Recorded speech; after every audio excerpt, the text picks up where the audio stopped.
એમાં હું છે ને એકચ્યુઅલી બિલ્ડર નથી, મારું નામ ટીડી પટેલ છે અને સમાજ સેવા કેન્દ્ર સંસ્થા મોરબી, રાજકોટ ને ગાંધીનગર 3 જગ્યાએ મારી બ્રાન્ચ છે. અને મેં જયરામ કુંડાળિયા જેણે અગાઉ એક ખોટો કેસ કરેલો, બરાબર, એમાં હું 30% ભાગીદાર હતો જમીનમાં. એટલે કેવું ઓનેલા કૃતિ ઓનેલામાં એની મૂળ જમીનમાં હું ભાગીદાર હતો. અને એમાં એ વખતે એ બિનખેતી કર્યા પછી એને બાંધકામ મંજૂરી લેવાની હોય એટલે 40% જમીન અમારી કપાત થાય 16,000 વારમાંથી. એ સાગઠિયાએ નહીં કાપવાના 1 કરોડ રૂપિયા માગ્યા હતા. પણ જયરામ કુંડાળિયા વહીવટ કરતો હતો એટલે મને કીધું કે 80 લાખ રૂપિયામાં એ એગ્રી થઈ ગયો છે, તો 80 લાખ રૂપિયા આપીએ.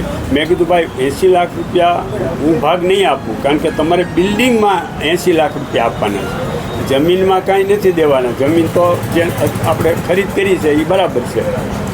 તો એવી રીતે સાગઠિયાએ, અને પછી હું એકાદી વાર એની પાસે ગયેલો તો ઓલો ફાઇલનો ટેબલ ઉપર ફાઇલ પડી તેનો નીચે ઘા કર્યો સાગઠિયાએ. મેં કીધું ભાઈ હું કમિશનરને કહું છું. પછી મેં મ્યુનિસિપલ કમિશનરનું ધ્યાન દોર્યું, પણ એ સાગઠિયાની જે મેં માનસિકતા જોઈ ને, એ મુખ્યમંત્રી કરતાં મોટો માણસ હોય ને એ ટાઈપનું એનું એટીટ્યૂડ હતું. મારી જીવનની આ 74 વર્ષની ઉંમરમાં અમે નિડરતાથી હંમેશા કામ કર્યું છે. અને એમ છતાંય મેં આવો થર્ડ ક્લાસ અને ભંગાર માણસ મેં મારી જિંદગીમાં મિનિસ્ટરીમાં, હું 35 વર્ષથી ગાંધીનગરે રહું છું, મારું ઘરને ઓફિસના ગાંધીનગર છે. 12 જેટલા મુખ્યમંત્રીઓએ કોઈ પણ નિયમ સુધારવા અંગે ચર્ચા કરી છે, બરાબર. એટલે સાગઠિયાને તો છે ને રાજકીય ઓથ હોય તો જ એને આટલા વર્ષો સુધી આટલું બધું કરોડો રૂપિયાનું, આ લોકો એમ કહે કે 10.5 કરપ્શન, 10.5 કરોડ.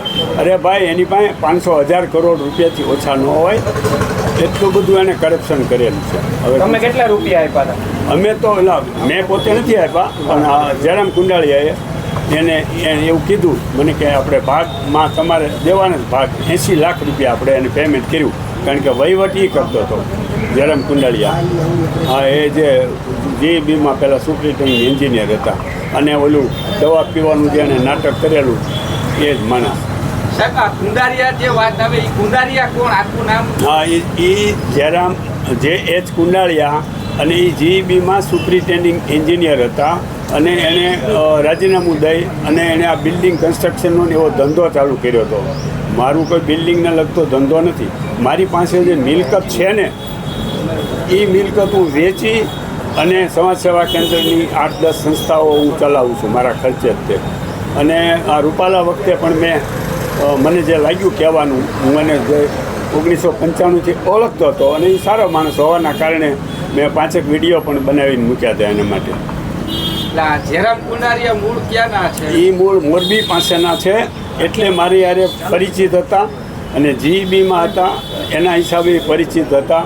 અને એણે 8 જેટલા લોકો પાસેથી આવી રીતે પૈસા લીધા હતા. મારી પાસેથી 2.40 લાખ રૂપિયા લઈ અને પછી એ નાટક શરૂ કર્યું એણે, અને ભાગે આપણને નથી આપ્યો બિલ્ડિંગમાં. હું કોર્ટમાં જઈને હવે સ્ટે લઈ આવવાનો છું, કારણ કે એ જમીનમાં હું 30%નો ભાગીદાર હોય ને એ બિલ્ડિંગ એણે 21 માળના 5 બિલ્ડિંગ બનાવ્યા એમાં એને ભાગીદાર. તેમની સાથે કઈ રીતે સંબંધ? એ સાગઠિયાની આરે, કારણ કે મુખ્ય વહીવટદાર હતો ને કુંડાળિયા, હા, જયરામ કુંડાળિયા કૃતિ ઓનેલામાં.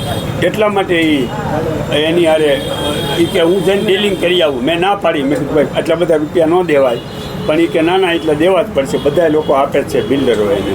એટલે એ ગયા અને એની અરે એ કે 80 લાખ હું આપી આવ્યો ને વહીવટ થઈ ગયો. અને ઓન પેપર પ્રૂફ છે કે 40% જમીન કાપી નથી. તમે સમજી લો, આ કાંઈ હું આક્ષેપ કરું છું એવી વાત નથી. 40% તો બધામાં ટીપીમાં કપાતા જ થાય જ. મારી એક કાંઈ એરપોર્ટમાં એની જમીન છે તો એમાં 40% કપાત કરી જ છે ફાઇનલ પ્લોટ કરવા માટે. આ ફાઇનલ પ્લોટ આપ્યો એને, અને 1% જમીન નથી કાપી. એ ઓન પેપર પ્રૂફ છે. એ તમે એની ફાઇલ કઢાવો અને જોવો એટલે એની અંદર નીકળે કાંઈ કાપ્યું નથી. એ જ પ્રૂફ છે ને, બીજું શું પ્રૂફ જોઈએ? ગેરકાયદેસર બાંધકામ કહી શકાય. હા, ગેરકાયદેસર બાંધકામ છે. અને ખરેખર બેંક એને એ બિલ્ડિંગમાં જે રહેતા હોય ને લોન ન આપે, કારણ કે ગેરકાયદેસરનું બાંધકામ છે ને. 40% કપાત વગેરેને આપી દીધું છે. હવે આગામી સમયમાં તમે શું કરશો? આમાં તો હું હવે કૃતિ ઓનેલાની સામે કોર્ટમાં જઈને કાર્યવાહી કરીશ કે ભાઈ આ હું 30%નો ભાગીદાર છું મારા પૈસા લીધેલા છે. અરે એ જયરામ કુંડાળિયાએ અહીંયા સામેના બિલ્ડિંગમાં એક વિધવા બાઈ 85 વર્ષના છે, એને પતિએ નથી, દીકરાએ નથી એને પહેલે. હવે એવી બાઈના 5 લાખ રૂપિયા, એના ભાઈના 40 લાખ રૂપિયા, આવા એણે 8-10 લોકોના પૈસા લીધા. અને લઈને પછી એણે સવારે 10 વાગ્યે 2 ટીકડી મોઢામાં મૂકી અને મને 15 દી પહેલાં એણે કીધું હતું કે હું આવું નાટક કરવાનું છું, જયરામ કુંડાળીએ કીધું. અને એ પણ મને ભેગો આવો સાંકળ છે એવી કલ્પના નહોતી. 2 ટીકડી મોઢામાં સવારે 10 વાગે નાહી ધોઈને તૈયાર થઈને મૂકીને હોસ્પિટલમાં દાખલ થઈ ગયા. અને પછી હું ભાનમાં છું એમ કરીને એને FIR લખાવી દીધી. એટલે પોલીસે બીજા એક ભાઈને મને મારી ઉપર કાર્યવાહી કરી. પણ એ તો મને તો બીજો પ્રોબ્લેમ. વિશે તમારું શું માનવું છે?